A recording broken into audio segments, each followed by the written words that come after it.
This great hoofing lump of cunt wank is called Jess Phillips, and she is a fucking horrible human being. Phillips was parachuted into Parliament as part of a new wave of Labour shit cunts brought in ostensibly to appeal to the youth vote, but who have mostly succeeded in pissing on the memories of the noble civil servants that came before them, with their judicious application of divisive identity politics and self-pity and victimhood delivered via the boorish medium of the Twitter tantrum, which, inevitably, has only served to further wrench the once great British Labour Party away from its base and hasten the ignoble, undignified, shitting itself and spasming on the floor, humiliating suicide of the British left. Member of Parliament Jess Phillips is representative for Birmingham Yardley, a winnable, marginal seat that Jess was only in a position to vie for because she was on a women-only shortlist. What that basically means is that only women were put forward for the job. I just want never ever to have something happen to me that doesn't happen to a man, or me to be stopped from doing something just because I'm a woman. It is just about basically not having to do things that men don't have to do, or put up with things that men don't have to. I just am sick of being treated differently because I'm a woman. Jess felt she couldn't compete with the big boys. She couldn't stack her meagre talents up next to the men in her party, so she had to have them excluded from the competition. It's the only way for girls to ever win anything. Doesn't that sound feminist? Any woman I know would refuse to take part in such a demeaning scheme. They'd want to fight and win against all opponents. They would happily show up any man who thought they needed special treatment. Because the women I know aren't self-infantilized, entitled grievance mongers. Just fucking look at her on her Labour website. Mouth braying open like an orgasming donkey. You can more or less smell the chip shot fat just from looking at her. Here, Jess proudly claims she's an equalities campaigner. You guys remember equality, right? That moral principle whereby you exclude people from job opportunities because of their gender? Yeah, that's the one. Equality. It also says she's a mom. A fucking mom. Mom? What the fuck is this American bullshit? Was this blurb written by a modern warfare wall hacker? Mom, I'll fucking rape you unless you give me more potato chips now, Mom. I'm 360 no-scope and scrubs and you've just been a fucking bitch, Mom. You're a representative of a British political party, Jess. In Britain, we say mum. Or sometimes ma'am. But never fucking mom. This is the official website of the British Labour Party, who, in their complacency, still cling to the entirely evaporated, anachronistic notion that they represent the needs of the British working class. But in actual fact, they have somehow managed to overtake the Tories as the most out-of-touch political party in the country, which, if you've seen the previous video in this series, you'll recognise as quite the fucking feat. And Labour apparently seek to underline this cataclysmic certitude by using the crassest Americanism possible on their official fucking website. The electorate is already fully aware that Labour cares more about getting pats on the head from American Twitter celebrities than votes from the working class majority of their own country, so having a Yankee PR team write the copy for their website without letting even a barely competent English eye glance over the pages before going to print is just the kind of shambolic disregard that has led directly to Labour losing their base. Jess's main beef is in achieving gender parity in all walks of life. Well, not coal mines, or sewage workers, or bin men, or preschool teachers, or fashion journalists. I mean, none of this shit that's unglamorous and doesn't already favour women, but things that sound cool and currently favour men, like the BBC and the Houses of Parliament. Before anyone chooses to misconstrue my meaning here, let me state emphatically that I'm not against the idea of having more women in Parliament. In fact, I'd love it if there were more women MPs, because I believe there are a great many women out there with a huge amount to contribute to the way the country is run. But at the moment, I don't think we're getting the best people. We have a huge untapped resource out there because half the available talent pool don't seem interested in running for Parliament. So I fully support encouraging more women to get into politics. Same goes for working class people, disabled people, ex-army, ex-prisoners, the fucking lot. However, I don't want just anyone. I don't want someone just because she's a woman. And I don't think we should be providing space for opportunistic chancers who see women-only shortlists as a springboard for getting more Twitter followers and eventually landing a reality TV career. If the aim is to get the best people for the job, which it always fucking should be, then women-only shortlists are a remarkable failure. And if the glare from the obviousness of this statement has momentarily blinded you, then we still have shit stains like Queen Gobshite over here to refocus your vision. Jess is constantly parading her working class mouthy brummie shtick, keeping it real as convincingly as Jennifer Lopez. I like to call her performance black country face. Jess proudly boasts on her profile page that she spent her childhood in Yardley, where both her parents were born and raised in the newly built council estates. Both her parents were born and raised in council estates. Not her.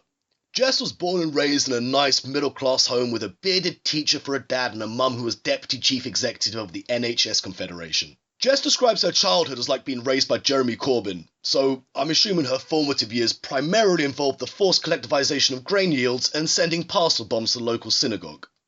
Considering how cunty she turned out to be, I don't think Jess has the slightest inkling of how accurate and devastating this accidental criticism of her leader is. But the point is that Jess Phillips wasn't born and raised on a council estate, just like how Jaden Smith's dad is from the rough streets of West Philadelphia, born and raised. But Jaden Smith is not from the rough streets of West Philadelphia, born and raised. You're not Will Smith, Jess, you're fucking Jaden Smith. A puckered sphincter of bristling entitlement, whining about how unfair the world is to you while being the direct recipient of precisely the type of privilege you insincerely hope to repudiate. You piece of shit.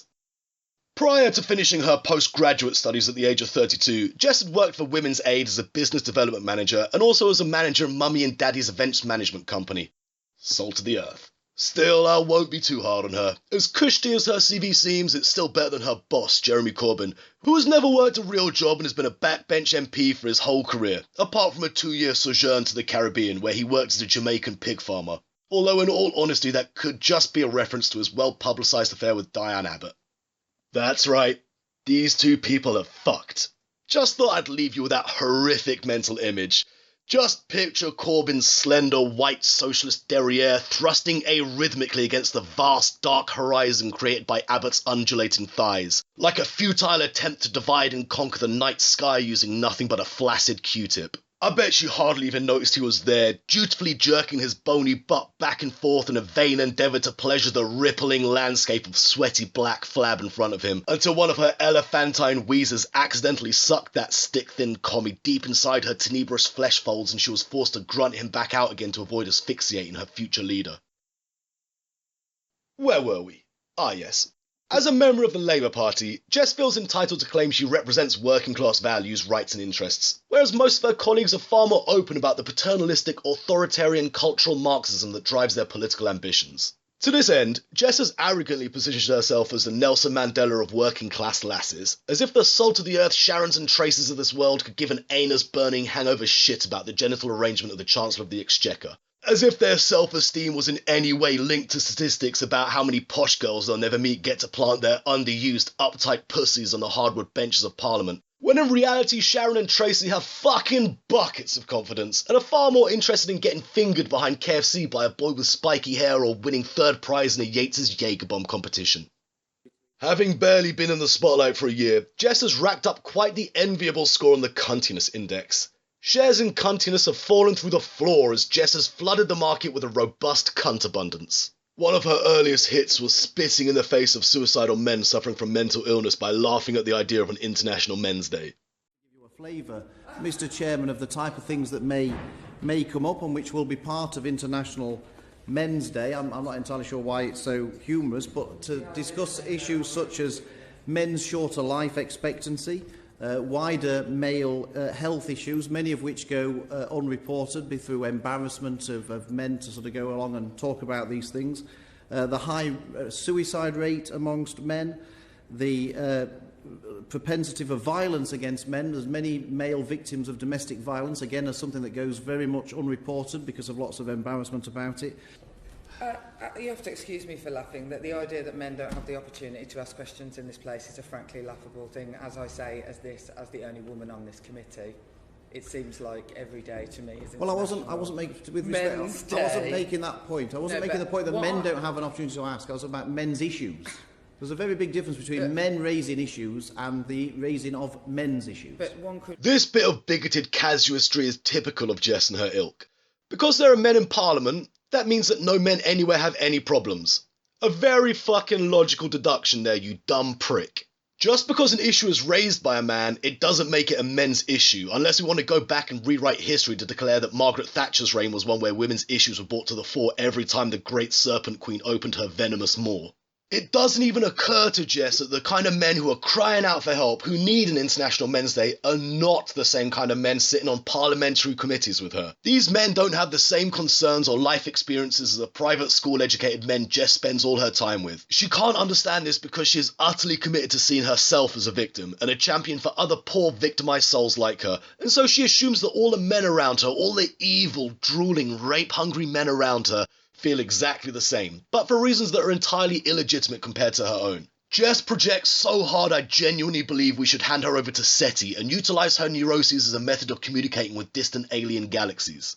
Men make up the vast, vast majority of homeless in the UK. They make up the vast majority of suicides, the vast majority of people on the autism spectrum, the majority of cancer sufferers, the majority of those dealing with mental health complications. I don't think I'm being alarmist when I say that this country has a catastrophic problem with mental health.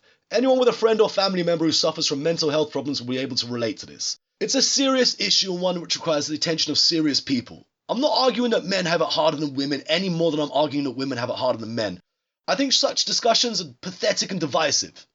Traditionally, women were seen as weak and worthy of being infantilized, whereas men were seen as disposable and unworthy of having their problems taken seriously. Both of these assumptions are unfair and bigoted and they deserve to be resisted. Unfortunately for the British public, Jess Phillips believes in both sides of this sexist coin. To her, women are weak and need to be protected from nasty words on the internet and competition in the workplace. And men are just filth, who deserve to be mocked and laughed at as they clean the sewers beneath her mansion or get burned alive in an industrial accident while delivering power to her home. Power which she can then use to charge her iPhone and piss vinegar out into her Twitter echo chamber about how unfair the world is to her and how easy men have it. It's okay though. Jess has been happy to prove she's not a hateful bigot by tweeting about how she has loads of black friends. So I hope everyone remembers this. The next time Jess accuses anyone of being sexist, simply point out that you got a mother and by her own standards you're now completely free to shit on women as much as your icy little heart desires. Despite being the direct beneficiary of sexist policies designed to promote women at the expense of men, Jess still feels hard done by, bless her cotton socks. So thanks to Jess, all those many men suffering from mental health problems in the UK, all those thousands of men on the verge of suicide who just needed a sign that someone gives a shit about their miserable lives, now have a looping reminder of how little the world cares about them in the form of this knock-kneed, ropey-looking black country disaster, cackling at their pain and then patting herself on the back for it. What a cunt.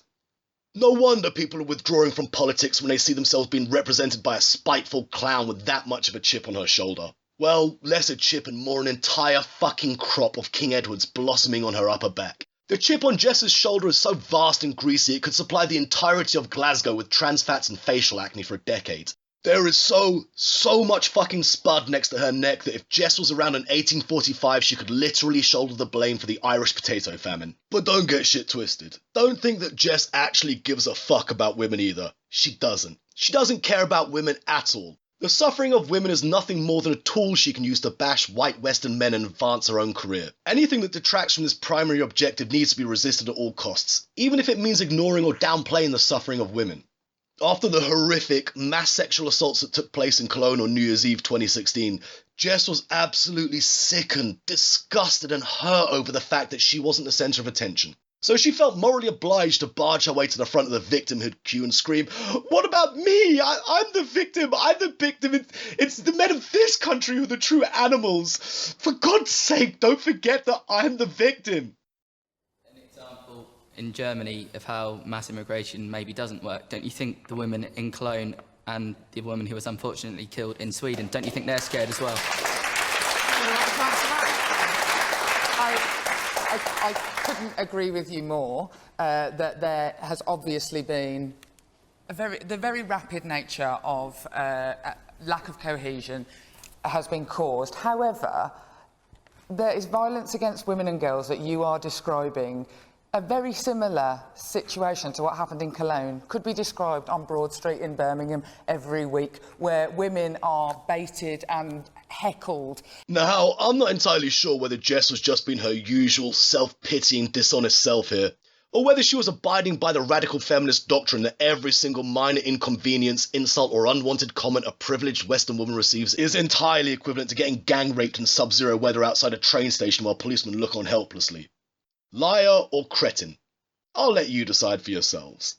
The Greater Birmingham Police, however, weren't as keen to let the layman make up his own mind.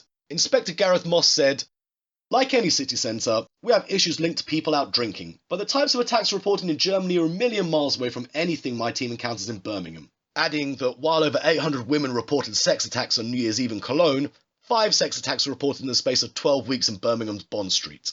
There is no lie repugnant enough for this vile cunt not to spew, so long as it can help her ratchet up her self-pity gauge.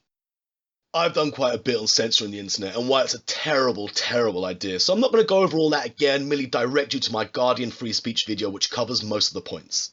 Jess's biggest claim to fame is that she received a torrent of online abuse, just because she's a woman.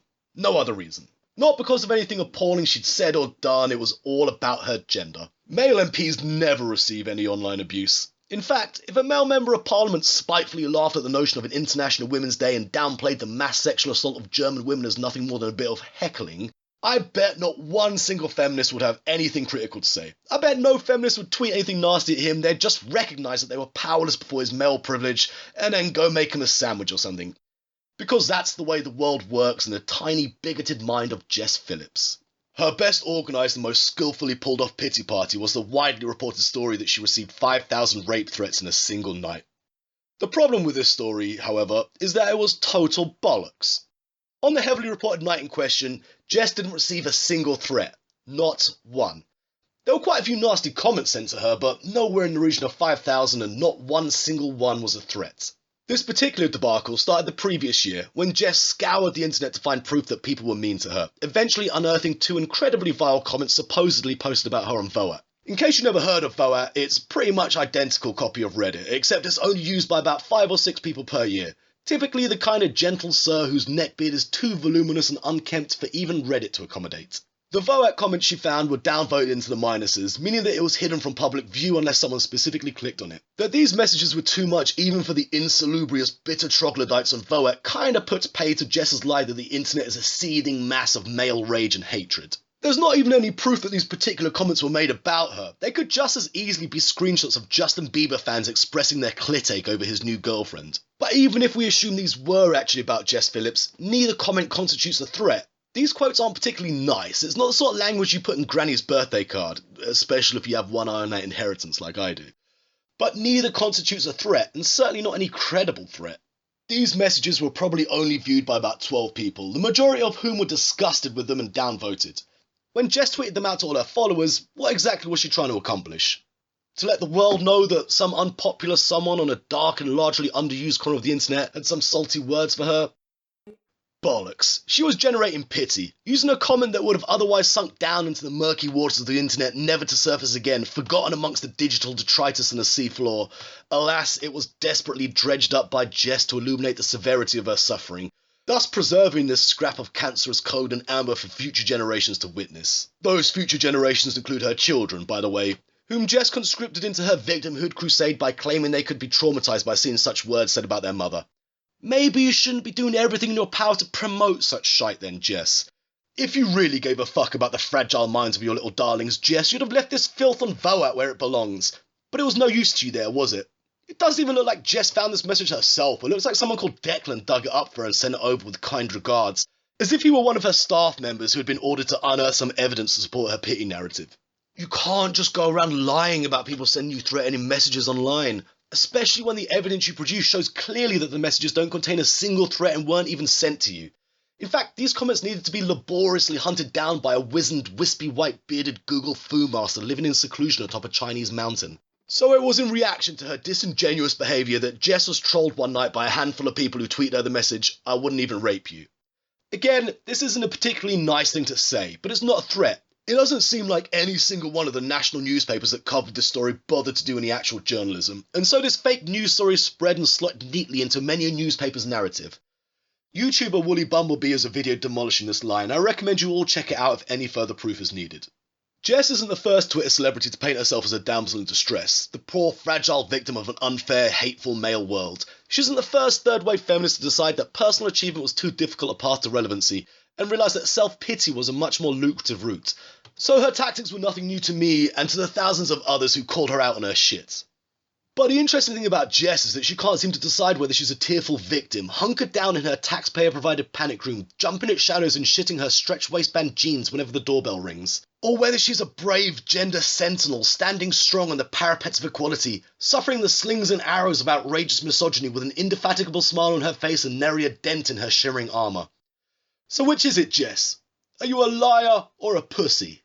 With all her Twitter rants, her inability to keep her petulant temper under control and her pathological hatred of the opposing sex, she's basically a low-budget British Donald Trump, with marginally bigger tits but equally as shit hair, more famous for running her dumb fucking mouth on Twitter than for any solid contribution to society. But more than that, much more than that, as per the title of this series, she's also a cunt. Jess Phillips is the text of cunthood. Every other cunt is measured against the inherent cunty qualities that she embodies. Her cuntiness is so total and overpowering that it's like every molecule of her being was constructed entirely of cunt as an element of a periodic table, like a flawless crystal of pure, unadulterated cunt. The amount of cuntiness contained within her is paradoxically greater than her total volume, as if she were composed of some hyperdense quark gluonoplasma of cunt atoms. There is literally no cunt matter in the universe as impenetrably condensed as the cunt matter compressed into the form of MP Jess Phillips. This unpalatable bush Wookie with all the grace and class of a Geordie hen party is, quite simply put, the harbinger of the cunt-pocalypse.